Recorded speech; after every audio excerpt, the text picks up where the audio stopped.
병 속 액체 사이로 검은 물질이 보이고 다른 병에선 흰색 이물질이 발견됩니다. 지난 2021년 코로나19 백신에서 발견된 이물질 사진입니다. 감사원 감사 결과 지난 2021년 3월부터 2024년 10월까지 질병관리청이 접수한 코로나19 백신 이물질 신고는 제조사 3곳의 백신을 모두 합쳐 1,285건으로 나타났습니다.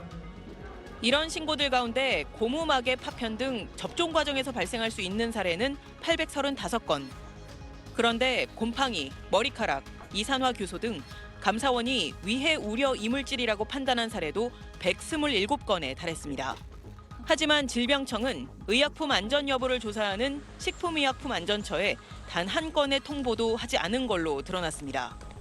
백신 제조사에만 이를 전달한 겁니다. 규정엔 식약처 통보와 후속 조치가 명시돼 있었지만 이행하지 않았습니다. 백신 내 이물 신고 1,285건에 대한 조치가 충분하지 않았으며 이 가운데 127건은 위해 우려 이물 사례로 파악되었습니다. 제조사의 조사 결과는 몇 달 뒤에나 나왔고 그 사이 식약처의 접종 중단 조치 등은 따로 없었습니다. 이물질이 발견됐다고 신고된 백신과 같은 제조 번호의 백신 약 1,420만 회분은 신고 이후로도 계속 접종됐습니다. 감사원 관계자는 당시 제대로 된 조사가 진행되지 않아 인체에 얼마나 문제가 될진 판단이 어렵다면서도 위해 우려 이물질이 발견된 제조번호 백신들의 이상 반응 보고율이 다른 제조번호 백신 평균보다 최대 0.265%포인트 높았다고 밝혔습니다. 질병청은 제조사 조사 결과 이물질이 발견된 백신과 같은 제조번호의 백신 1,420만 회분의 제조와 공정상의 문제가 발견된 바는 없다면서 앞으로 안전관리 체계를 강화하겠다는 해명을 내놨습니다. SBS 김혜영입니다. 코로나19 백신 접종이 한창이던 2022년 3월 A사의 백신에서 검은 이물질이 발견됐다는 한 병원의 신고가 질병관리청에 접수됐습니다.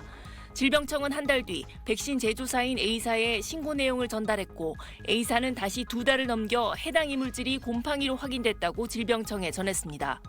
제조 공정상 오염 가능성을 배제할 수 없는 상황인데도 질병청은 사건을 그대로 종결 처리해버렸습니다. 같은 제조 번호의 백신이 접종된 전체 횟수는 190만 회, 이물질 신고일 이후 접종된 사례만 71만 건인 걸로 파악됐다고 감사원은 밝혔습니다. 일본 후생성이 2021년 8월 백신 이물질 신고를 받은 뒤 조사 결과가 나오기 전 동일 생산 라인에서 제조된 163만 회분에 대해서 접종을 보류했던 것과는 상당한 차이가 있습니다. 비사가 만든 코로나19 백신에선 2021년과 2022년 각각 머리카락이 나왔다는 신고가 한 건씩 접수됐습니다.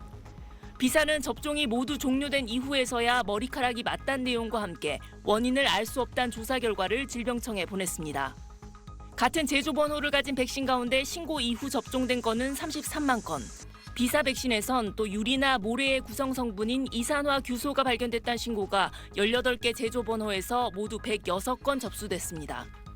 하나의 제조 번호에서 최대 27건이 신고된 사례도 있었지만 최초 신고일 이후 957만 건은 그대로 접종이 진행됐습니다. 질병청이 식약처 통보 절차를 밟지 않고 신고 사건을 그냥 마무리했기 때문에 오염 경위 등을 제대로 규명할 길 자체가 막혀버렸다는 비판도 제기됩니다. 실제로 오염 신고에 따른 코로나19 백신 리콜 조치나 제조사에 대한 행정처분은 전혀 이뤄지지 않았습니다. 질병청은 제조사 자체 조사 결과 추후 문제가 발견된 건 없다고 했지만 감사원은 제조 과정에서의 오염 가능성도 배제할 수 없다고 오늘 밝혔습니다. SBS 김하영입니다.